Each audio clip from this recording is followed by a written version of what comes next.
You want me to explain why I attacked El Generico? Well, I'll just say this. Have you ever asked an alcoholic why he was sick? Or what was wrong with him? Or why he went to rehab? They probably said to heal, to get better. Well, what I did tonight was exactly that. I was sick. I had a disease. And the name of that disease was El Generico.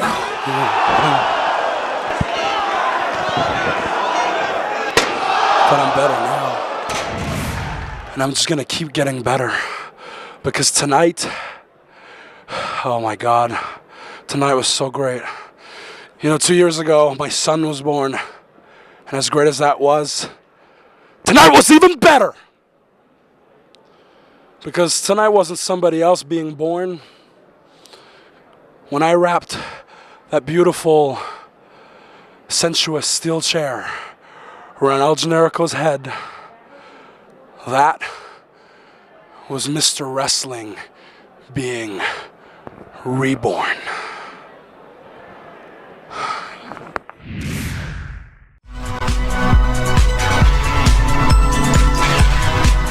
This is the Pro Wrestling Spotlight, presented by HAMIN Media and the Pro Wrestling Reflection, where we discuss the very best of the best in pro wrestling history.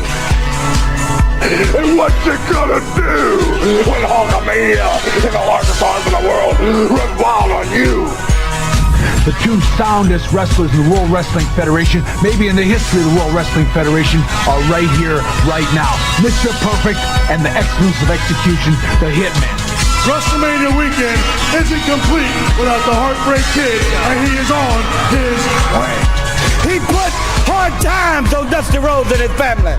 They think they got the answers. I change the question. You will rest in peace. Get used to it in Ric Flair. Who you're looking at, the man. This man! What the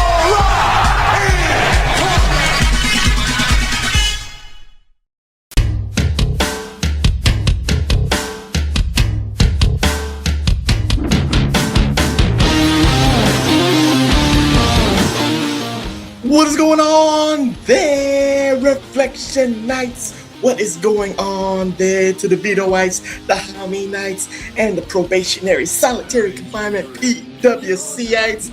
And before we even get started, shout outs to the newest Reflection Knight, and TW knows where I'm going with this. The newest Reflection Knight, his Twitter handle is Genuine Lex Luger. The man loves the TW's greatest Lex Luger spotlight here at the PWR podcast at the HAMIN Media Group at PowerView.com. But I think he saw TW on the Professor's Pro Wrestling Reflection YouTube channel. So shout outs to you. Lex Luger loved the TW's greatest Lex Luger moments episode. What say you about that? It, like, when you sent it, I was like, whoa. But then I thought, I spent the rest of the day driving around going, man, did I say anything terrible? Like, and I'm sure there was a couple things that were probably not good. Like I said, he started out good and regressed. And then when I started wrestling, I realized Lex can't wrestle, you know, but he was a good worker. I wish I would have at least said that. You know, he could work, but he couldn't wrestle. But that was pretty cool. I don't think he followed your page. He just liked the episode. Shut up, man. Again, he liked it. That means he's a reflection knight, just like Rob Van Dam is a reflection knight. They are reflection knights when they love the episode. That's all it is. That's the way I judge it. They don't have to follow me. They don't have to follow the channel, but they love the episode. That's all that matters to the professor. Just to keep it a buck here. So, you know, I think it was fair. You did say the wrestling part. That was the only thing I would say that, you know, Lex would be like, what's going on? What's this? How's this man saying? And I gave an example. He had the best power slam in the business, and then he just got lazy. You know what I never brought up either is Ed the Bull Cantler. And I always wonder if Lex got his break because everyone was Ed the Bull was the guy that everybody thought was going to be, you know, great. And him and Lex were kind of partners, I think, in the beginning, or at least associated. And do you remember Ed the Bull Gantner? The name escapes me, but I just remember, him and Lex looked alike build-wise. Like, they had the same body, you know, and tan, and they had the white trunks and the white boots. So they definitely looked like a team, kind of like that Al Perez look of, like, the body and the gear. But Ed the Bull Gantner, I think he also had a mullet, but he looked more like Teddy Hart than, I mean, he was a white dude. He didn't look like ethnic, but him and Lex had considerably different heads. You know what I mean? One looked like He-Man. The other one looked like a truck driver, if you will. But they both had great builds, and I guess Ed the Bull Gantner could go, and then he got diagnosed with cancer and then killed himself instead of, you know, sticking around to have cancer take him out. But I knew all about him in the magazines. I've never actually watched video of him. I think the only, I guess, connection between Ed the Bull Gantner and Lex Luger is probably their football days. I think they were both on the same football team, whether it was NFL, USFL. I think they both kind of like crossed paths in Florida Championship Wrestling in the mid-80s. I would gather that one of them got the other one in if they played football together. That's usually how it works. Yeah. Well, you know, again, maybe, what was it? What's that Japanese dude that broke Hulk Hogan's leg? Always had that connection. Or the Grahams, you know. If Eddie Graham or Mike Graham probably saw Lex Luger, you know, in the Florida scene, the gyms or whatever, the bar scene, and Ed the Bull Gantner, then they probably said, come to Florida Championship Wrestling, where my dad was promoting shit. So that's where he got, you know, again, Lex Luger got a lot of shit so quickly. So right. He had the look, the physique, and everything. Ed the Bull Gantner looked the same way, but like you said, maybe he got injured or got sick. You know, he got cancer. You know. Oh, he got cancer. So there you go. He killed himself right after he got diagnosed. So I'm going to guess it probably wasn't a good, you know, like probably was 4 or, you know, real horrible news. And, you know, now at 53 years old, man, I've watched a few people. First of all, I want to lead with this. I've watched a few people beat cancer. I got friends that are fighting it now, and I'm hoping they're on that side. But I've watched cancer take people from me, man. Some of them long. My stepdad and my father-in-law were 10 years apart.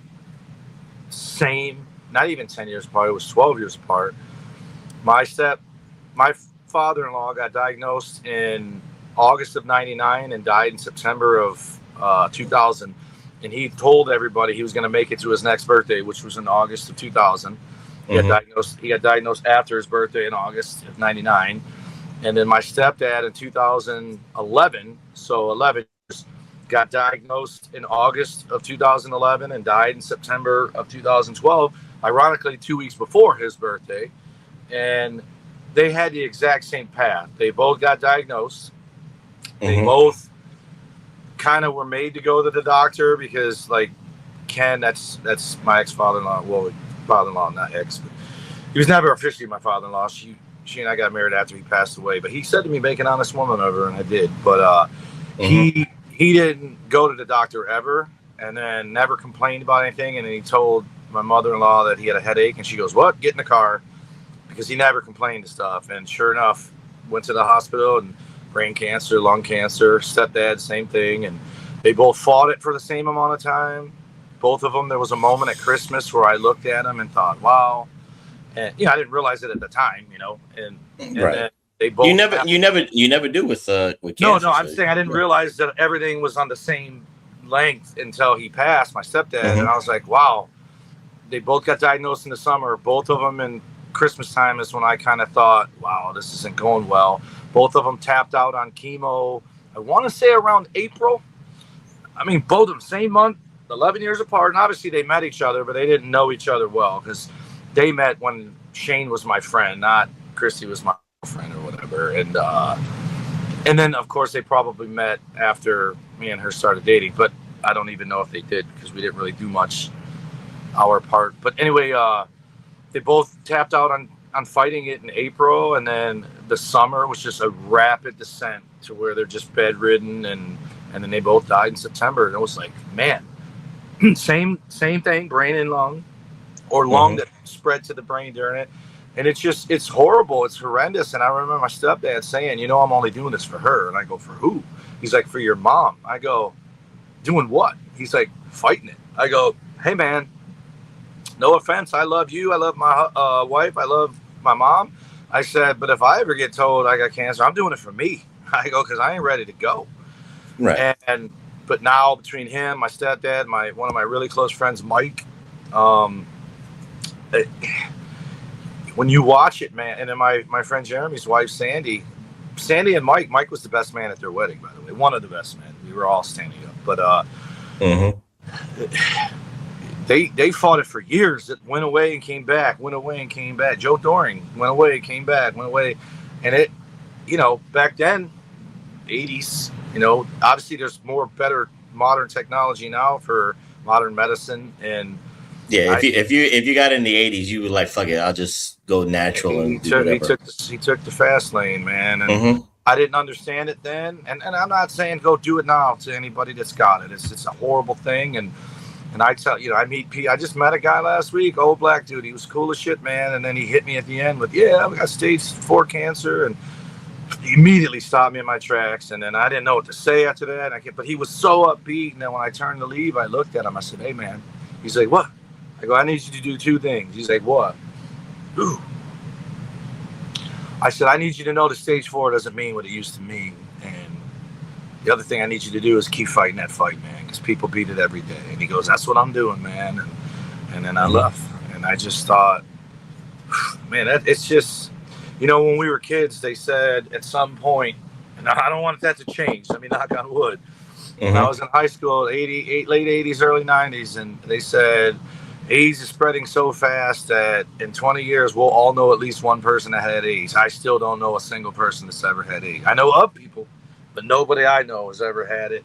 And I guess that's a good thing, because we can't say that about cancer, man. We all know 100 people that have had it or have it. And it's just a horrible disease. Horrible. It is. So, just say a prayer to anybody that is suffering right now. Reflection Night. So with that being said, not suffering, fighting. Well, it is both. Sometimes you suffer and some people can't fight. So, I'm being honest on both ends. So suffering and fighting at the same time. You can do both. Man, I'm going to segue out of this shit and show you that this is for that piece of trash Ray. I was so excited for this to come in the mail today. I got my Hacksaw Jim Duggan Legends Target.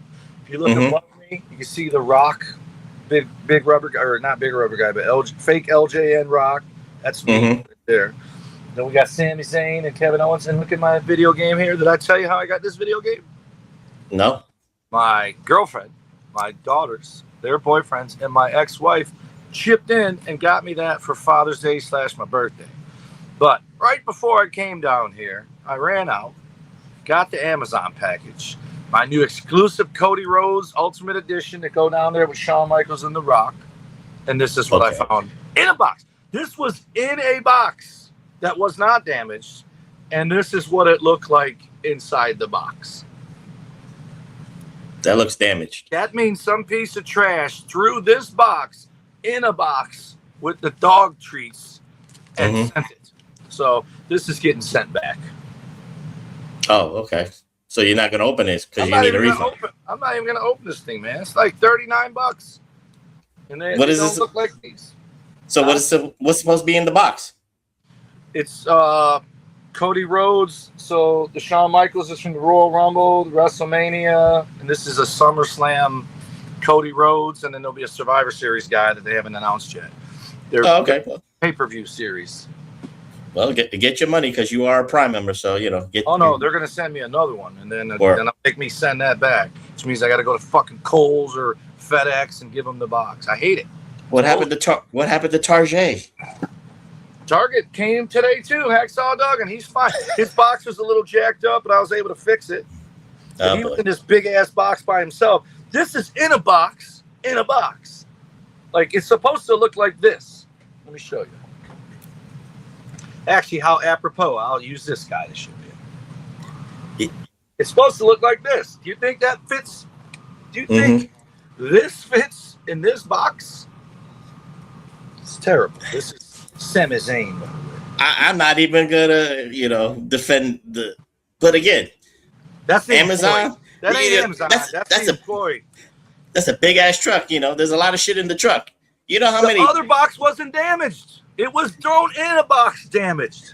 I'm just saying. You know how many? They knew what they were doing. They knew. You know how many boxes are in that Amazon truck? They deliver thousands a day. No, I don't care. The guy took that beat up box. You're gonna get a replacement. It's okay. It's just gonna take a couple of days. They're gonna tell me it's sold out, and then do I want a refund? As a matter of fact, I'm gonna do it while we talk.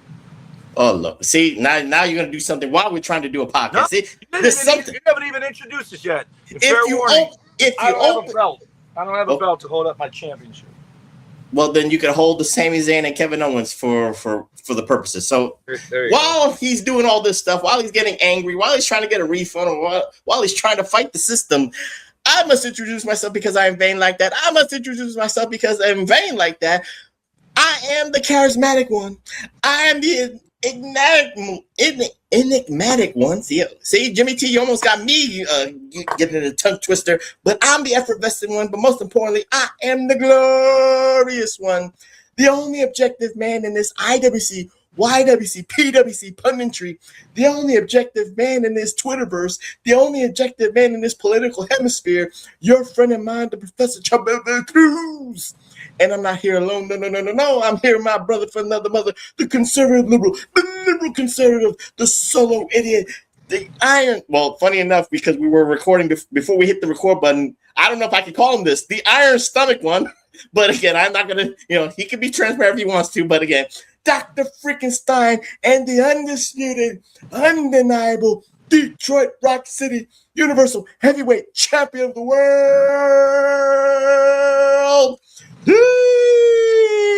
Tommy Wonder, and he's trying to get his refund right now.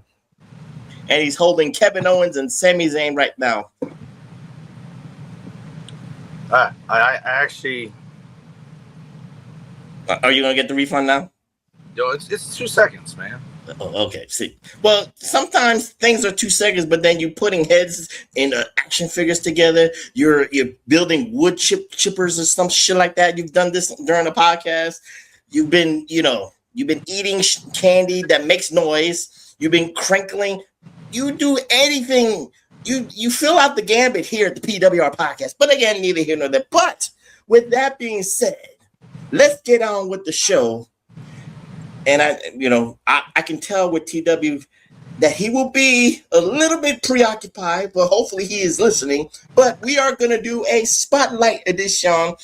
If you don't know now, you know, with the background behind me, no homo, we are going to do a greatest heel turns edition here at the PWR podcast.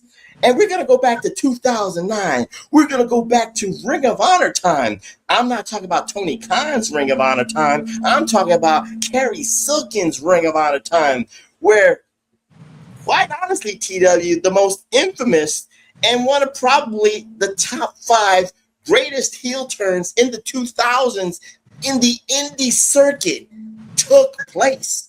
We're going to talk about Final Battle 2009 Reflection Nights, where Kevin Steen, a.k.a. Kevin Owens, wherever you want to call him, betrayed his best friend at the time, El Generico, but you might know him right now as Sami Zayn. So before we even talk about that match, TW, I wanted to say this because it is apropos, as you said earlier. These two behind me have a connection. They're best friends. Behind the scenes, they're best friends. They grew up in the business together. They grew up, traveling the highways and byways together. They grew up in the same organizations together, whether it was Ring of Honor, whether it's NXT, whether it's the WWE. These two are connected. It is one of the greatest connections in wrestling history, if you really reflectionize, because again, they have found the way, TW, to do things together with the friendship that they've had for so many decades to actually make money in the wrestling business. They did it together in Ring of Honor, they did it together in NXT, and they did it together in the main roster of the WWE, whether it was Raw or SmackDown. So what say you about the friendship between, well, we'll say Kevin Owens and Sami Zayn for, all intents and purposes, but you know what I'm talking about, this connection that they have together. Well, for one, I was told this when I first got into business. Like, I think they were friends before wrestling, or did they meet wrestling? they probably might have met like during schools, training and stuff like that, and then they got that bond. Because like me and Rico knew each other before. We knew each other in high school. I got to the school, brought him the next day, and I remind him that all the time. But Irish Bobby Clancy is still going. Just had a health scare. He's doing better. He told me, he's like, bro, everybody sticks together, man. Once one guy gets up, he reaches down and pulls the other guys up with him. And the most hands-on one I know of is Edge, Christian, Joey Legend, and Rhino. Those guys we all came up together, and hey, I've said the story a million times. Edge and Christian tried to get me to give them tapes to go wrestle in Winnipeg too. I didn't ever do it because I didn't have no desire to wrestle in the winter in a fucking tent. And Rhino did it, and it worked out for Rhino. So, and again, my life would turn out differently if I would have done it. I don't know that I would trade my life. So, but Hogan, wherever he went, same guys were there, and you don't notice it until someone points it out. And I believe a lot of the AWA Hogan guys came to WWE. Heenan, Jimmy Hart. I don't know if Jimmy Hart was AWA, but he was Memphis. And then Hogan goes to WCW. Then his guys come to WCW, which I think Duggan was one of them. Was a Hogan guy. I didn't really know that until later. So for them to, but that's a difference, TW. I'm talking about friendships. I mean, no. Saying the Hogan guy. That's that. But I'm saying Kevin Owens, and that's what I was getting to, is these two are just two. It's not Edge, Christian, Rhino, Legend, and Swinger, a couple other guys. Johnny Swinger's one of them, that we all rolled together. Right. And I'm saying these are just two dudes. This is Bret and Neidhart. This is Sean and Marty. This is Jacques and Ramon. Well, they're actual brothers. No, but same. They're as close as brothers. Yeah. Pierre LaFond. But these guys, they're always like, I actually looked it up, and I was surprised to see that Sami was NXT a whole year and a half before Kevin Owens. So, and I would say this, I'm sure Sami was in Triple H's ear going, you got to bring in Kevin. And I think I could barely hear it, the actual match with the Young Bucks, but I think Kevin Owens even said something to the fans about, thank you for he goes, I was unapologetic about being a wrestler that didn't look like a wrestler, blah, blah, blah, blah, blah. Like, it's, when you watch this, between Sami's body, like, well, I guess both of their bodies. Well, it's funny you say that, because now in the 2000s, one of the biggest digs, Reflection Nights, and TW is kind of like saying this, but I'll harp on it, is Kevin Owens, or Kevin Steen, whatever you want to call it, especially the Kevin Steen years, TW, looked like the everyman wrestler because he wasn't very fit. Because he was, you saw the dad bod belly. Sami, that's not dad bod. Sami Zayn's dad bod. This dude's fat uncle that's never been laid bod. Okay, you fat uncle, dad bod, whatever you want to call it, but they're the everyday man. They look like the plumber, they look like the mechanic, and all that stuff. And that's one of those things. Like, I don't want to put like words in Jim Cornette's mouth or Vince Russo's mouth, because they've always had. That's one of the digs on these two right behind me, Reflection Heights, that they look like the everyday man, and they can't be larger than life. But I can retort back, TW, in my humble opinion, I don't know if you will agree with this. They're almost like the biggest everyday man, because they connect to you, because you can relate to them. And it's not about them looking like plumbers or mechanics or something like that, but especially with Kevin Owens, you can relate, Reflection Eyes, and TW might follow me here with this, is like you can relate to his being a family man, loving husband. He has 2 children and stuff like that, and he will do anything for his family and stuff like that. Sami Zayn, you can actually relate to, Reflection Eyes, to the journey. Just what he just did alone this year, you can actually go back like, oh my God, I followed this man when he was El Generico in Ring of Honor. I followed this man when he was NXT champion. I followed this man when he was on the Bloodline. And now I can celebrate with Sami Zayn and his wrestling journey to becoming the first, get it right, Ray, the first Syrian WWE heavyweight champion, TW. So you can actually, they're larger than life being real. I don't know if I'm trying to explain myself right, but you get what I'm saying. They're larger than life, as real as it gets. What you see is what you get. I think, and obviously some guys did it before them. Mm-hmm. And this is the Bret Hart, Shawn Michaels influence, I think. Because, Flair's not the tallest guy.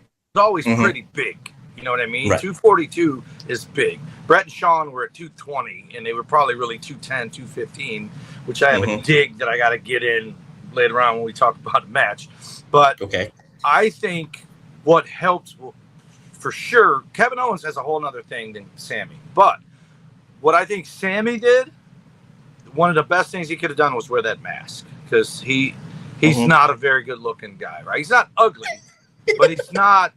No one's gonna confuse him for being in a cigarette ad or you know what I mean. And so, putting the mask on, he's not gonna be on the cover of Playgirl like HBK did in the '90s. I got you. And then even though that's you got a subscription for that, yeah. And he had his tights where he had the flags of every country he wrestled in. Like he did little subtle things like that, like AJ with the tattoos of his kids, Bret with the stars or the hearts on his tights, but. What I think Sami did was he just wrestled. He just kept wrestling, right? And Kevin, as shitty as his build is, and again, I don't even mean to say that it's a body business. I think it still is a body business to a sense because there's a reason why guys like Obafemi and other guys ascend fast, and then other guys are a slow burn coming up. Because. If you are larger than life, you're going to just cut the line, And Roman is by far not Hogan, but he's also not Bret Hart. He's in between them, right? He's more Lex and Sting, right? 6'3", whatever. And if you're big and you can go and you can talk, you're cutting the line. And I think what these two are, and you got to give credit to Ring of Honor because I think that's who did this. They made wrestling the product, not the wrestlers. And I think the reason Ring of Honor survived as long as it did with losing as many people as it did was always about the wrestling. And it's funny because after the video ended, of them versus Young Bucks, the next video that came up for me was them versus the Motor City Machine Guns. So that was the thing about Ring of Honor. These guys all cross paths with each other. Even we don't even realize they were there at the same time because it was the end for one of them and the beginning for the others, or the middle for one of them, and the other one was just passing through. But at the end of the day, never forget the, like you said, that they intersected with each other. Kevin Steen, especially with the Young Bucks, they intersected with Pro Wrestling Guerrilla out in Los Angeles. Yeah. So I'm just saying that there is a connection. Those are more guys that came up together. I'm talking about like I would have never even thought the Guns and Owens and El Generico were in the same place at the same time until WWE, right? But then like they're fighting Seth and Jimmy Jacobs. Obviously he's Travis Black or whatever his name was. So these guys all, and then obviously Adam Cole, Kyle O'Reilly, Bobby, like all that. Ring of Honor made all that. Ring of Honor was the fucking feeding station for NXT Black and Gold, right? And it's Ring of Honor but the other thing that Kevin Owens had going for him other than wrestling was the product, not the guys. Because what I mean is in Ring of Honor, once one guy left, they just picked another guy. And I think that hurt ECW, that hurt TNA, that hurt MLW, that hurts NWA. They build around a guy, and when he either ages out, like that guy that was NWA champion for a while, that's that big dude. He's like commissioner now, but talking about Nick Aldis or Tim Storm? No, not that guy. Tim Storm. Okay. Tim Storm. Like they finally get lightning in a bottle. People really like this guy, but he's fucking 50-something years old and he aged out fast. You know what I mean? So now you're scrambling to find him. Even the WWE has a hard time replacing the top guys, but they're different because they're going 24/7, right? You think it would make it easier to replace the guys. As I agree with everything you said. But I'll say this, especially for Kevin Steen or Kevin Owens, whatever you want to call him. Even though Ring of Honor is basically wrestling or centric first, right? You can actually separate the wrestlers from the talkers. Right. And one thing that Kevin Steen or Kevin Owens has, Reflection Nights, is the gift of gab. And he can pull you in with it. That's what I was getting to. Not only could he talk, he didn't give a fuck what anybody thought about what looked. Even if he really did, even if it was insecure as fuck, like trying, because I know what it's like to try to gain weight or lose weight and all that, and you're struggling. But he went out there with such confidence and such he convinced everyone that he believed every word that was coming out of his mouth, so they too believed it. You know what I mean? And so he could wrestle. He the fucking swantons, the fucking flipping leg drop, all that stuff. He's not quite King Kong Bundy size, but could you picture Dino Bravo doing the shit he did? Because he's not far from Dino Bravo size. You know what I mean? So he's doing that stuff. Fuck it. He's obviously not in shape of Ric Flair, but he's Ric Flair size, 240, doing these fucking flips and shit. Ric Flair would have never done that. The only flip he did was getting fucking helped off the top rope. Right, the turnbuckle flip. The turnbuckle flip, yeah. But Kevin Owens was, I don't know if he's ahead of his time, because Mike Awesome was doing that shit well before Mike Awesome was ahead of his time. Well, you know, with Kevin Steen or Kevin Owens size, TW, let's be real. He's like mini Vader with the with the fatness, with no mask on. And Vader wasn't coming out the top rope; he's coming out the second rope because he was scared to get on the top rope. But that's what Kevin Owens has and still has. And I don't know if the rumors are true, but he's getting ready to come back, and he looks like he finally said, "Fuck it, I'm going to get in shape." And it looks like $1 million from the stuff I saw. When you're in WWE, you got to get in shape again. Well, if you're getting paid for 13 months to not be on TV, but you're still getting paid, you might as well go to the gym. Yeah. Or eat better. That too. Well, eat right. But with that being said, before we get into this match, TW, because there's layers to this match that not say I didn't really notice, but you know, just like you said, since it's so wrestling centric, there was a little bit of a story. But with Kevin Steen and El Generico, TW, you know, and I'm not talking about the match, I'm just talking about their tag team. They are one of the most well-known Ring of Honor tag champions ever in Ring of Honor history. You talk about the Bucks, you talk about, you know, Charlie Haas and Shelton Benjamin, you talk about the Briscoes, but laying in the weeds, Reflection Nights is the Hardys. You know what I'm saying. I'm just saying that for the Ring of Honor nut jobs out there, they remember Steen and Generico because of the combination. Sometimes you call them Steenerico, whatever the case may be. I remember this very well. And like you said, you saw the match where they won those tag team titles against Tyler Black and Jimmy Jacobs. But that connection that they had with the fans, and I think it goes a little bit funny because with Kevin Steen, he looks like a psychotic killer waiting to explode, but he kind of like holds himself back. Reflection. This is the way I'm saying this, TW. I'm not saying I'm right, but that's the way his presentation was as a tag team. But on the other side is a masked man that only talks, like, he doesn't talk to the fans. He talks to his best friend, El Generico. So everybody gravitates to El Generico because he's kind of like the mascot. He's, you know, he's bubbly, he's positive and all that stuff. So it's kind of like a weird combination. You got a psycho killer waiting to yin and yang. You got a psycho killer waiting to explode, which he did in this match after the fact, and then you got the cute bubbly masked man. I don't know how it would work, but again, it's Ring of Honor.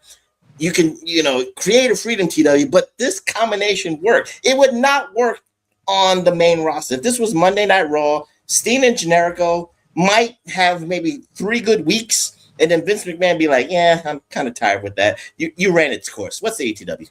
Absolutely. And AI was very kind to Sami Zayn in that photo behind you, because that actually looks like he's seen the inside of a gym, and he has not. But but yeah, it's just, but that's the beauty. So that's what you said it. You said Ring of Honor nuts, right? So we got to get our weekly AEW comparison in there. You got to do that. Nobody ever shit on Ring of Honor fans. No one. They just had a passion for the shit. I'm sure a lot of them were ECW layovers who found that after ECW went away. And TNA burnouts because they hated TNA. Burnouts because TNA started trying to be WWE light. Ring of Honor was 100% a alternative to WWE, and you were going to get people on there that weren't going to ever get a shot in WWE. You should have been on a Ring of. You should have been on a Ring of Honor show before you retired, TW. You know this. They started hitting when I fucking quit. So I know. And the fact that every time I see Jimmy Jacobs, I'm like, I know that motherfucker. Damn it, he was inducted into the War Hall of Fame the same night as me last year with Travis there. And so, but the AEW crowd does something the Ring of Honor crowd didn't do. The Ring of Honor crowd did not shit on the WWE. They just put their money towards what they liked and ignored WWE, right? But maybe a little bit. I don't know. I don't know if I agree. Vocally as the fucking AEW fucking neckbeard. So I'll give you that. There were some vocal ones. Also, it's inevitable. So many people went from Ring of Honor to NXT Black and Gold that I'm certain Ring of Honor fans started watching NXT and liked it, right? And those are the ones that when guys got called up to the main roster from NXT and didn't get used the same way in NXT in the WWE, they were like, what the fuck is this? And then they, unfortunately, cut ties with the guys that they liked because they got called up and got lost in the shuffle. And then they just went back to, whatever. And then, what do they call it? Black Saturday when Vince was on TBS, took over the time slot. Black fucking Tuesday or Wednesday or whatever. NXT 2.0 was black fucking that day. Because it was like, what the fuck? Like, you took the greatest thing going in wrestling and said, fuck it. We got to make this a third brand. And it's terrible. And it has recovered. It's much better now than it was this NXT 2.0. However, it ain't NXT Black and Gold. But the mission statement for NXT should never be where they are. They were meant to be like on the WWE network. They were meant to, have like homegrown talent or whatever the case may be, or untapped potential from the indies, hone their craft, learn the WWE system, and then get brought up. But, when money gets involved. Funny thing is AI, when I asked it, when did Kevin and when did Sami come to WWE? That's how I knew it was an hour and a half, a year and a half difference. But they did both come up to the main roster in May of 15. August of 15 is when Kevin Owens got to NXT. January of 13 is when Sami Zayn got there. And the beauty of it is, I'm pretty sure, and I was going to ask you this, Kevin Owens debuted turning on Sami Zayn. I think when he won the belt. Yeah. No, you got the year wrong. It was 2013, Sami Zayn, NXT. 2014, and Kevin Owens jumped to no, you said 15. No. May of 15, they both went to Raw and SmackDown. August of 14 is when Kevin Owens debuted. January of 13 is when Sami Zayn debuted in NXT. Rewind the tape, motherfucker. I know. I have the dates. But Josh, correct. But do you know Josh will correct AI us. Josh referred to NXT as? What? It said Kevin Owens entered the NXT territory in August of 14. And so that's why Black and Gold was so good, because it felt like NXT, TNA, Ring of Honor, MLW, NWA, they were all on the same playing field, and you could trade guys. TNA, did I say TNA? Yeah. You can trade guys. Guys should come and go. Some of these guys, man, like I promise you, they may never say it publicly, and they probably make way more money on the main roster and in AEW respectively. But Gargano, Ciampa, Adam Cole, O'Reilly, definitely Bobby Fish. If those guys had the option to just stay NXT Black and Gold and just live there and retire NXT Black and Gold, they would fucking take it, because it was probably the best time of their fucking life.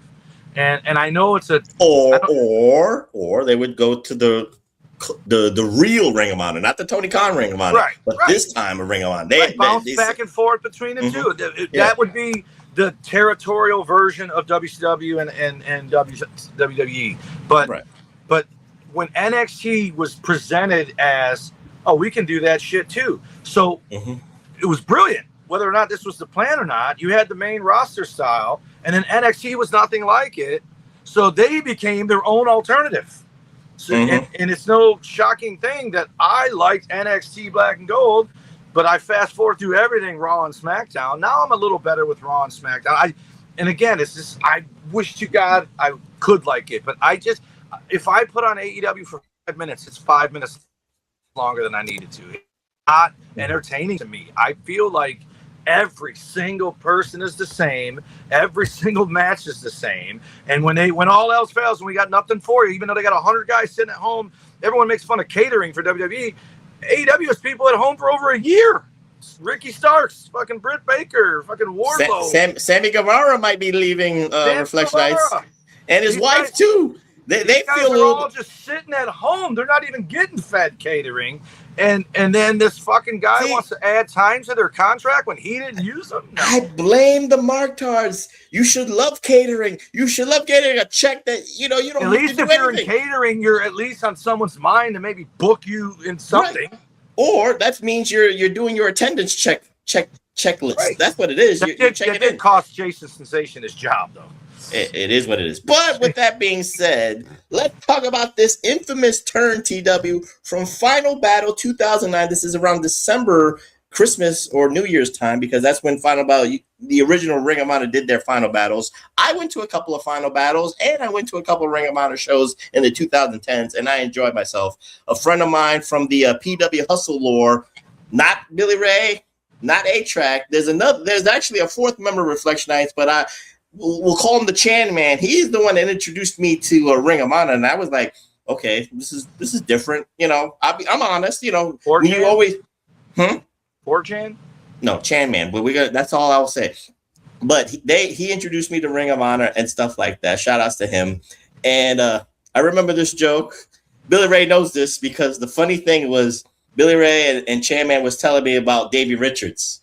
Like how great he is, how technical he is, and all that stuff. Funny enough, Reflection Nights, I get to see a match with Davey Richards. So I look, open eyes, open mind, TW. This motherfucker botched right in front of me.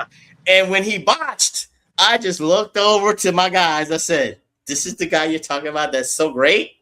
And then they looked at me like, you fucked him up, man. I don't know what the hell you did, but you did not see what I've seen. I'm like, again, I have an open mind, TW, and I don't judge it. I don't prejudge things. But, when he botched, I'm like, this is your guy? This is your guy?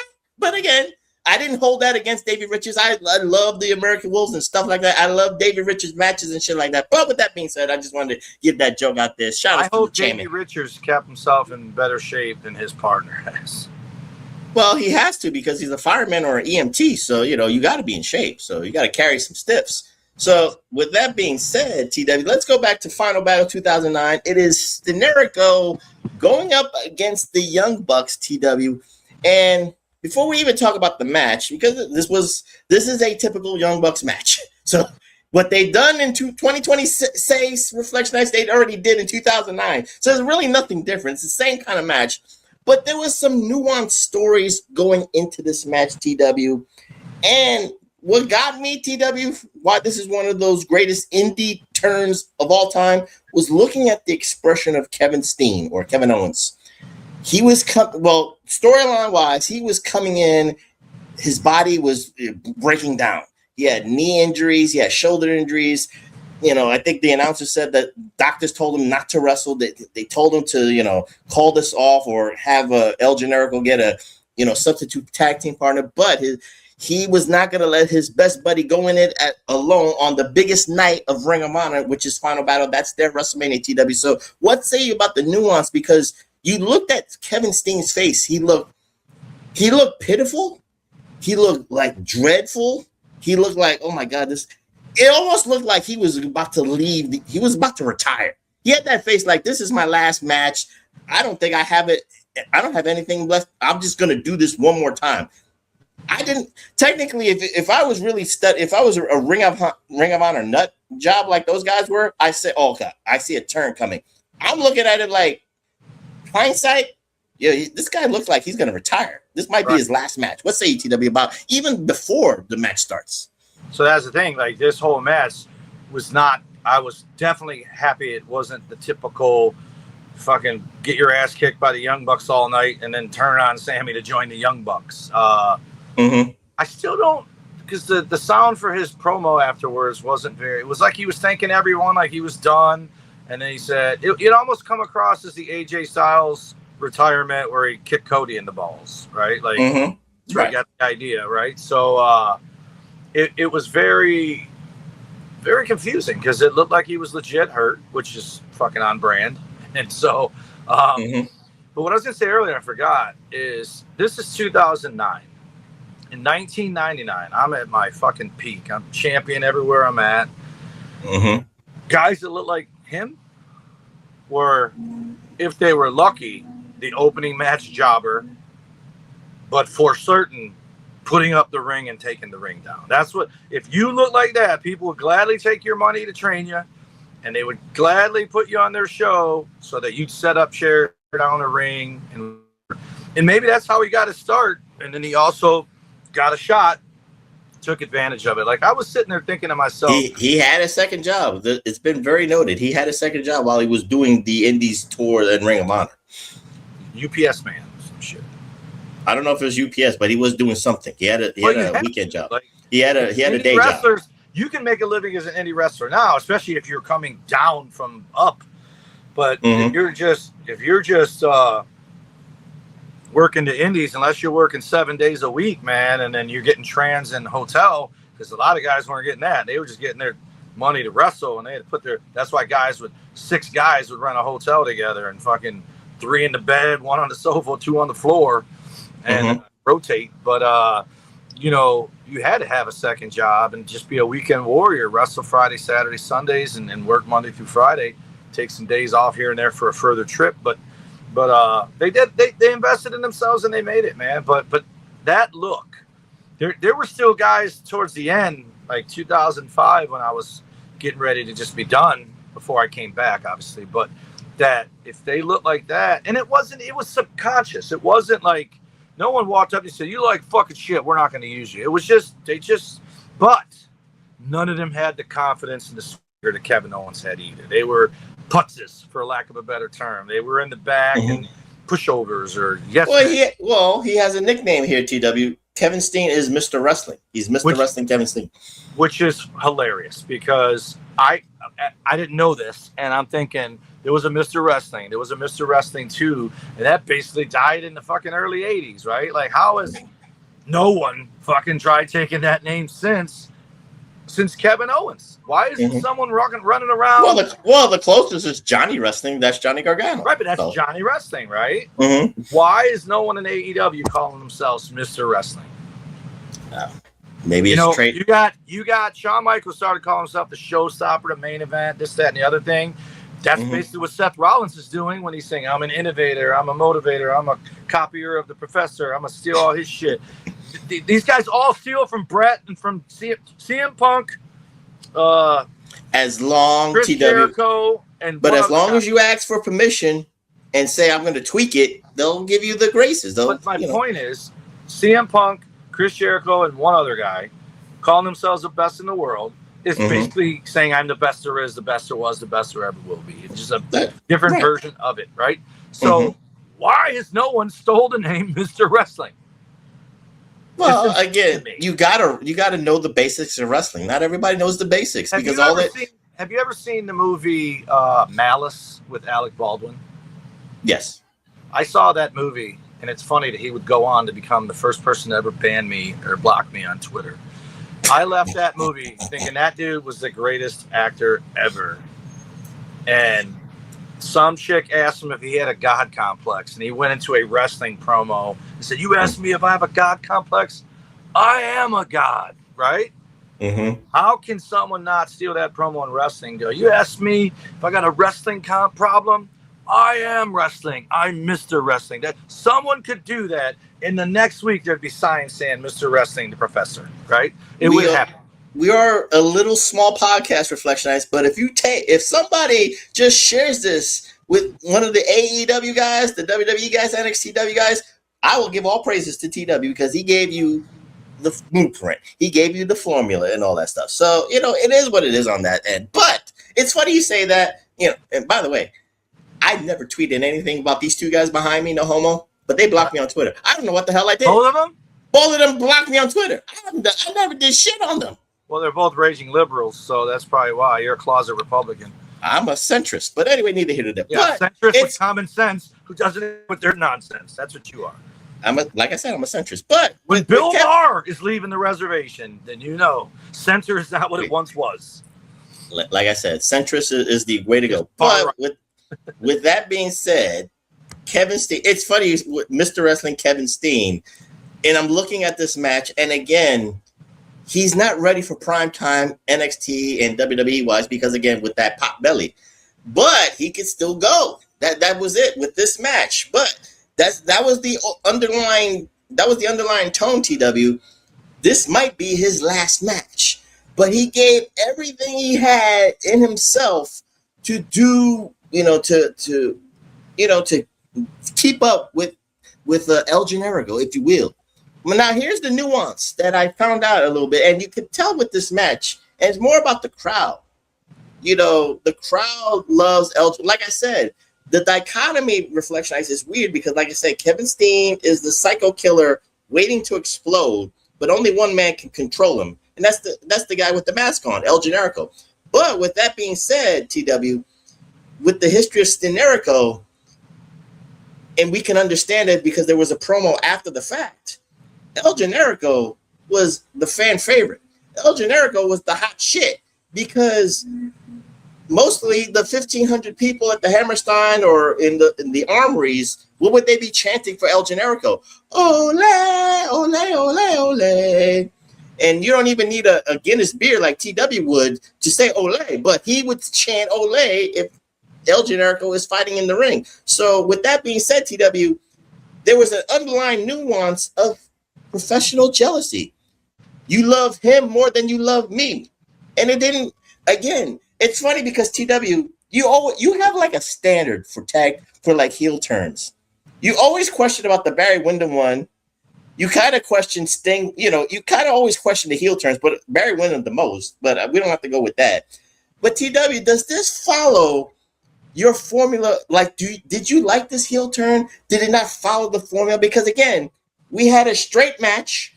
They came up short. Kevin Steen poured his heart and soul out, and then we got a nut shot. So let's see. So that's what I was starting to say earlier, and I get on my rant, and I didn't understand what he was saying half the time because I couldn't hear it because the quality of the audio.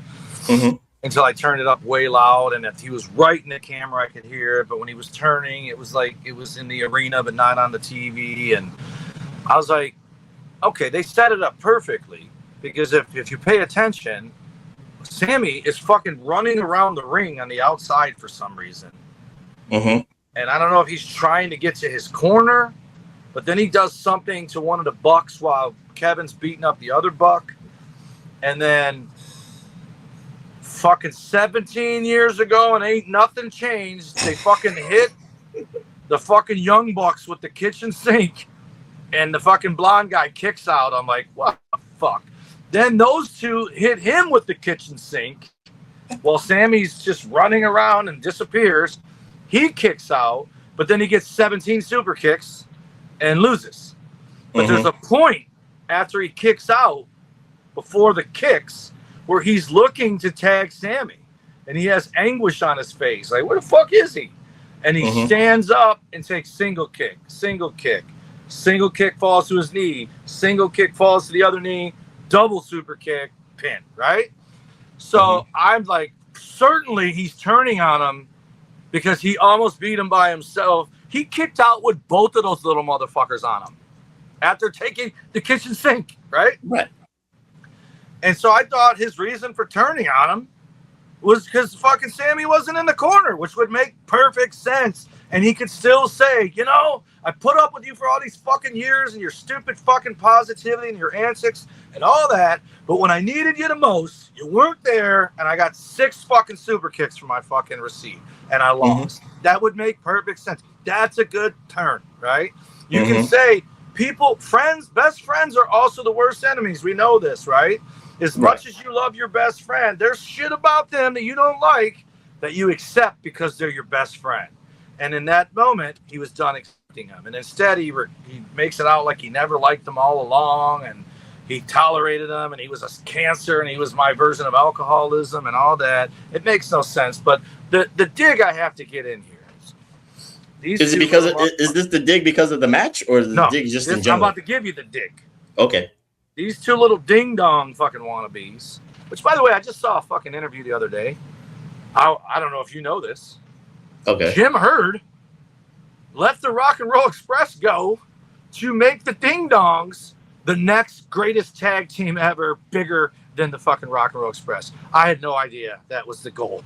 I thought it was just a rib. I don't know about the Rock and Roll Express. I knew Jim. That was his idea. Jim Herd, the Ding Dongs was his idea. Well, it was Ricky Morton doing the interview with. I don't know who the fuck was he talking to. He was interviewing somebody, and he's like, yeah. And this fucking guy told me, we don't need the Rock and Roll Express. We got the Ding Dongs. They're gonna be they're gonna be bigger than the Rock and Roll Express ever were. And that's when Ricky Morton just shook his head and goes, what the fuck? He thought he was getting a raise and everything else and got faded.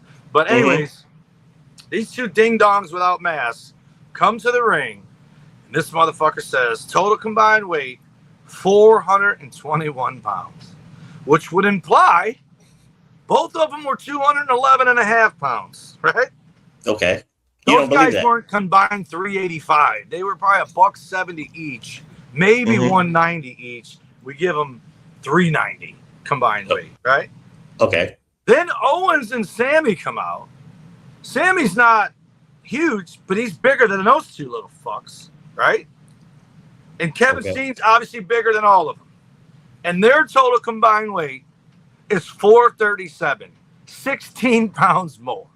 To which I go, even if Sammy's 2 and Kevin's 237, there's no fucking way it's still only 17 more pounds than the Young Bucks. So the math ain't mathing for you. That's your problem. The math is not matching the flashcard. Is what that's. Oh God. See, Reflector Nice. Tell me when I'm wrong. I'm not saying you're wrong. I'm just laughing. Those dudes aren't probably 400 combined pounds today. You know what's funny when you say that? If I was at that crowd, I would have said bullshit. You weigh 410 pounds to combined weight. You a $105 each. I would say that if I'm drunk. So I'm with you there at that moment. But now the match is over. So you have a problem because of everything he did. Because like I said, this looked like he was going to retire. I will give you this. Let's just say they were there all along. They're friends or whatever. And maybe for the last year and a half, he's just been holding back. He does this retirement fucking, what do you call it? Speech. When you concede. His conceding speech for retirement. And then he thinks, but before I go, I got to do this because I've been dying to do this for a long time. Yeah. That I can accept. Again, but I couldn't hear it. And as far as I know, they wrestled each other the very next month in the retirement versus mask. Well, that started the feud, Reflectionites. This is one of the biggest feuds in indie wrestling history when it was Generico against Steen. They did last man standing matches. He wasn't retiring anyway. No, he wasn't. So but the whole speech was to set up the turn. Right. Yeah, it was to set what up I thought he was doing, because it felt like he named everybody and their brother. He thanked everyone, even the fans that spit on him, and never, ever said Sami Zayn. So I was waiting for Sami Zayn to come up and go, what about me? You didn't thank me. And then he was going to turn on him, which I would have liked much better than the hugging and crying and all that. Well, remember, Steen kind of explained himself on the second video I showed you. Like, he had the mic. You heard that audio. Right. He called Generico a cancer that he had to get rid of. He called him like, I had to better by healing. And the way he healed was cutting that cancer out of his life, or that alcoholism out of his life. He didn't say that in the ring with him. That's where the nut shot was the analogy. He had to nut shot him to get the cancer off of him. So you got the nut shot. So my question for you is, obviously there was a year and a half in between Ring of Honor and them meeting in WWE, NXT. Did they ever make amends in Ring of Honor before Sami left? No. So the last match, I actually saw their last match. It was a ladder wars match. That was the last match? Yeah, but that was like at 2012. That was before Sami started to leave himself. Right. Well, Sami started in January of 13, so it makes sense that January or 12 would have been the end of. But he beat Kevin Steen in that Ladder Wars match. He did. I think he did. And then left. Yeah. So Kevin never beat him. I don't think he did, unless it was not on TV. He beat him he beat him because they kind of like they parted ways. In the match where Jimmy Jacobs helped him with the chair. Because they parted ways, and then Kevin Steen kind of like started going with Jimmy Jacobs and Steve Corino, and they were doing their own thing. It was kind of like a Ravens flock kind of thing with that, and then Generico kind of like off the wind, if you will. So that it is what it is. So, but because of that, TW, like I said, this is one of the most infamous turns in independent history, especially in the 2000s. People will always talk about this turn and what it did, because that was their WrestleMania. Final Battle was their WrestleMania, and they started 2010 hot with you had a hot angle going into a decade. So that's why a lot of people praise this. And of course, the gift of gab with Kevin Steen. And the funny thing, Reflection, and TW, I didn't show you any of this, but I'll try to kind of logistically explain it to you, because before they started fighting, they did something smart. It took weeks because El Generico did not want to fight Kevin Steen. He did not want to lay a punch on him. But guess who egged him on? Kevin Steen. And when he was in the ring, he was trying to goad El Generico to do it, but El Generico did not want to even think about beating up his best friend in the world, Kevin Steen. But then it took something, and then the light hit, and then, they did their hockey punches. So, TW, what say you about this? Because, again, like I said, because of what happened in 2009, we got some great matches in Ring of Honor. You talked about NXT where Kevin Steen already betrays Sami Zayn when he becomes the NXT champion, and then he beats Sami Zayn for that NXT title. And, of course, they had their wars for the Intercontinental title. I think they had a ladder match or whatever the case may be. But, again, they've always connected with each other as friends and as bitter enemies, and they still found a way to make money. So what say you, TW? Because, again, there's really nothing left. I love, and I'm going to make a proclamation. Prognostication. No, what's the prophecy? Oh, okay. I'm looking at my Bible. Mm-hmm. So I love that here we are, 17 years later. And obviously they had a couple of years before 2009 when he turned on them. So we'll just go 20 years. These guys have been connected with that 1.5 year separation, right? Which is probably needed. And we're fucking almost in another 1.5 year separation because of the injury, right? Plus, Kevin was with Generico for a while, which was gold. I believe both times it was Kevin turning on Sami. Sami is about to become the hottest heel in wrestling. It's going to happen. Kevin's going to come back. He's going to have his back before he's a full heel. And it's going to be him turning on Kevin that makes him the biggest heel in wrestling, because he can do a full circle nut shot to him. Yep. And I think they're going to get another year with each other, or at least 6 months. And it's remarkable, and it's got to be, no matter how they met, they've been friends for 20 years minimum, and probably longer than that, because they were probably in Ring of Honor for a couple of years before the turn, and then they did the Indies, and they did the Canadian stuff, and they did all that. It's got to feel like, it's just even the thought of me and Rico, we were partners, and we're feuding. Our first 11 matches were against each other. Then we turned on we wrestled in a tag match, turned on our respective partners, and then formed Los Rudos in Canada. But we were just formed as Los Rudos in America, and we fought doing it in Canada too, because we kind of wanted our single stuff too and all that. And then finally D'Amore talked me into doing it there too. So, which in hindsight I should have done sooner, because you kind of want you and Rico to be the two that everyone books, so that you got to give the people what they want. That's what it is. You grow the brand. But I still kept Lima, and then finally another Canadian running Lima, Crusher Klein, talked me into doing Los Rudos down there. We did, and we were over down there. And then we kind of just grew out of it, and I joined the Canadian guys. And I think subconsciously I knew the writing was on the wall that I wasn't going to be pursuing it as a career anymore, because, all the different stuff going on in my life and everything. And I just wanted to be with my buddies. Not that Rico's not still my friend, but we kind of just outgrew each other. And me and Jeff and Pilon, there was never a dull moment with the three of us together. So it was just inevitable that we would. And funny enough, Pilon's the guy I turned on to form the Los Rudos in Canada. We were Purple Haze, and then we got back together because those guys, I started with those guys. And I think I told you this before. Rico just wasn't down with making friends in wrestling. He just wanted to wrestle, get paid, and leave. And I was the guy who shook everyone's hand. Hello, shook everyone's hand goodbye, which I was told to do. I didn't do it on my own. I do that in real life when I enter a room and I see all my friends. I go up and I hug everybody and say hi. Do it when I leave. It's just the proper way.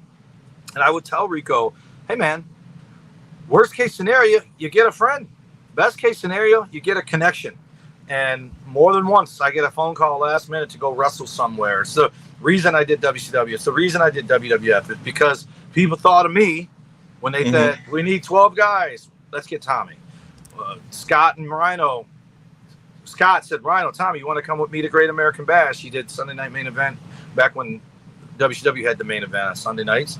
He's like, you want to come with me? I'm like, yeah. I didn't even have plans that Saturday. I woke up to a phone call to come wrestle in Chillicothe, Ohio. Next thing you know, I'm on a fucking 2-day tour and in a locker room in WCW because I fucking wanted everyone to be my friend. And so, but the thought that me and Rico could have been our first 11 matches, tag team for years, and then make it here, feud, and 20 years later have been associated with each other. It's a beautiful thing. I can't even. Who else can you say has done that? You know what I mean? Like few and far between. You got guys that did it in a pocket of years, like Edge Christian and the Dudleys and the Hardys have fought in TNA and AEW and WWE to an extent. You know, somewhat of a version of that has been everywhere, but it wasn't a constant 20 fucking years of them fighting everywhere. And maybe you got tag teams that just associated with each other their whole careers, but like most things just burn out and go their separate ways. And they're Seth Rollins and Roman's probably the closest. But yeah, that's close. But these two find a way. I understand what you're saying. These two find a way. They're an anomaly that no matter where they are, they both fucking end up there, and they both end up working together there. And it's just awesome. It's awesome. And you know, I'm not a big fan of either guy, and I'm hot and cold at either one of them. But like I was telling someone who was complaining about, like there was a lot of people on the internet talking about Sami Zayn is a world champion. It's worse. I think it was fucking Vince Russo said it was worse than Jay Leno or worse than worse than David Arquette. It's like fuck it is. Like fucking stop it. No, it was not. And I will say this, like the emotion that guy and I did not like Sami at all. Didn't understand why people did. And it wasn't, forget politics. That didn't help, but it's not the reason I wasn't a fan. But when he started doing the bloodline stuff and got to do some comedy, and when he said feeling kind of oozy or whatever, he won me over. He won me over, man. That's why this figure exists, is because I'm like, you know what? He's not bad. And regardless of our differences politically or faith, whatever, and I know he's a loudmouth on the internet. I get it. I've never crossed paths with him. You don't know because he blocked you. But yeah, I wouldn't know anything. But I love that this dude was a guy who was told you're never going to do anything more than this. And subconsciously, I'll use that. That's just a word of the day. We start doing a word of the day. Subconsciously is mine today. I love the fact that deep down, when he started saying, I'm going to be the world champion one day, my first thought was that poor guy's never winning the world title. And then it turned into me going, you know, I hope they do put it on him one day. And where I'm at now, which I didn't watch it last night, but it doesn't sound like it went well for him. You basically in the last 4 months hot potatoed both titles, right? You've had Gunther, Jay. You're hoping for a run with the title with Sami more than 9 days. No. Oh, they took that window to put he's what they call the transition champion, the Iron Sheik. Yeah, we know from that. Cody to Punk without having to have Cody wrestle Punk, right?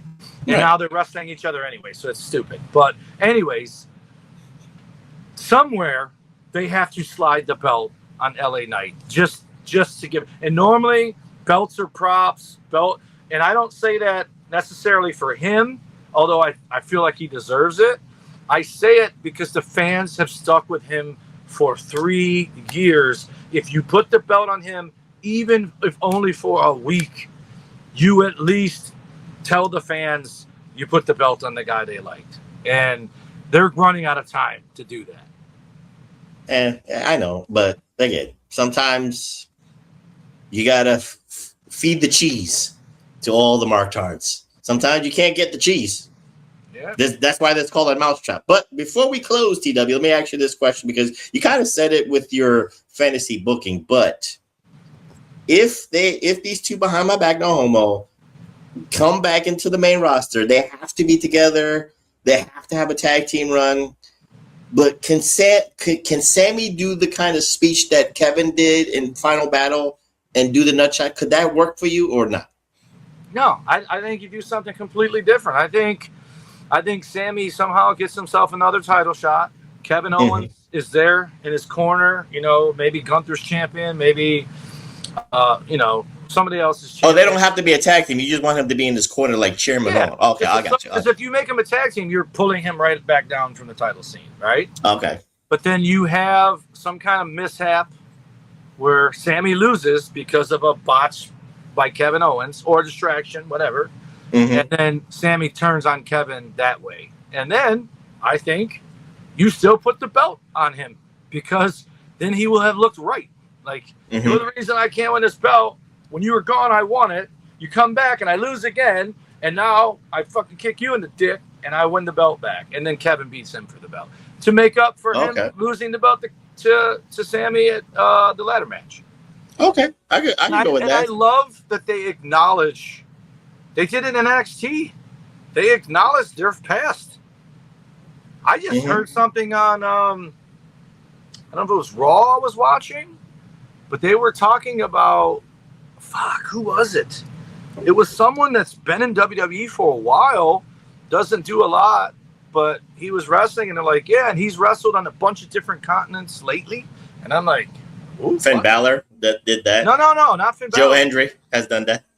It's not him. It was a younger guy, and it was a white dude in trunks. I can't remember who it was. Oh, man. Not JD McDonough?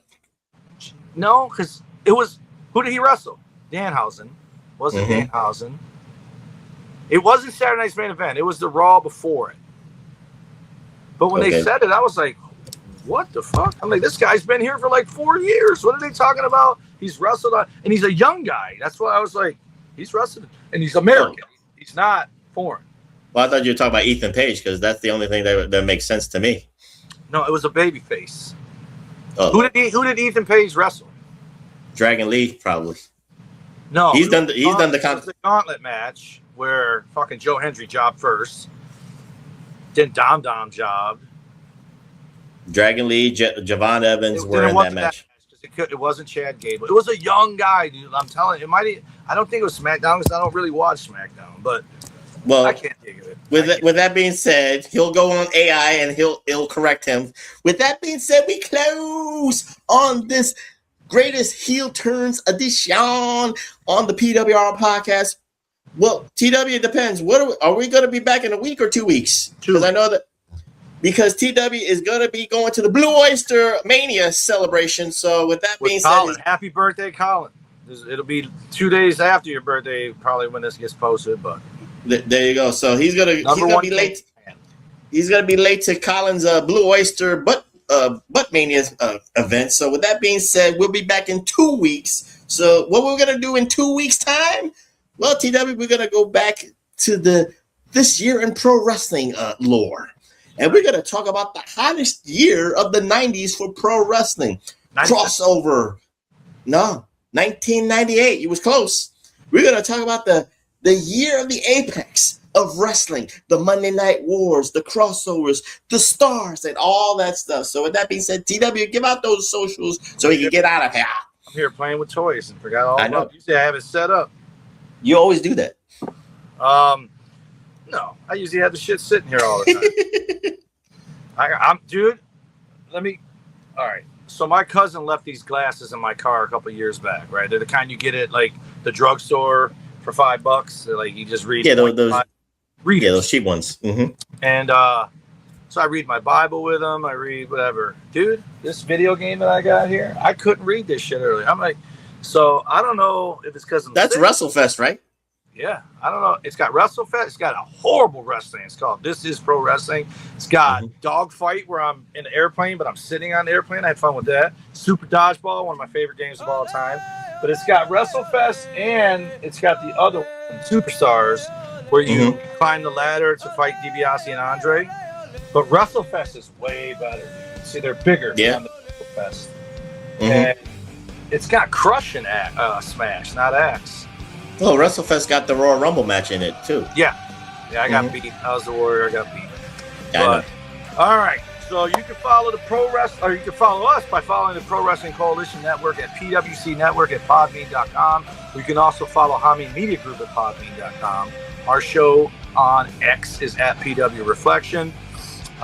Big Ray is all over the internet when he's not at the Blue Oyster Club setting up for Colin's birthday party at Big Ray Hernandez. And every Wednesday, he's live on the YouTubes with the Next Level NXT recap show. You can find me on Instagram and X at TommyWonder19. Snapchat is #Wonder, Facebook.com/TommyWonder. And my other X and my TikTok is at @TheTommyWonder. And you can find Big Vito and Noel at at Big Vito brand on TikTok. And you can follow me on my Twitter at PWSOPRF. That's PWSOPROF. Tell a friend to subscribe to the YouTube channel at Pro Wrestling Reflection. 183 subscribers and counting. Hopefully, we'll do it either way, Donnie. Day one, we'll either wait for 200 subscribers to do the 200. But, again, if one subscriber comes a week, it's going to take a while. So we might have to do it a little bit earlier. So neither here nor there, but we'll talk about that behind the scenes. Donnie could just create a bunch of burner accounts to get us there. I don't want him to do that. I know. I'm kidding. He'll do it too. He'll do it. I know he'll do that too. I bet Big Ray doesn't even follow us. He does. Don't see. Now you're going to start something. Don't do that. He started it. Ray, he apologizes. He doesn't know what he's saying. He just wants to get out because we'll be back in 2 weeks. But again, tell a friend to subscribe to the Pro Wrestling Reflection YouTube channel. Follow me on the Blue Sky at pwsoprf.bsky.social. And again, we'll be back in 2 weeks with a This Year in Pro Wrestling 1998 edition. With that being said, I'm the professor. That's Mr. Wonderful, the solo idiot, the Iron Stomach one, Dr. Frickenstein, and the undisputed, undeniable Detroit Rock City Universal Heavyweight Champion of the World, but sucks on WrestleFest, Tommy Wonder saying good night, and we'll see you in 2 weeks at the PWR podcast at the HAMIN Media Group at podbean.com. Peace.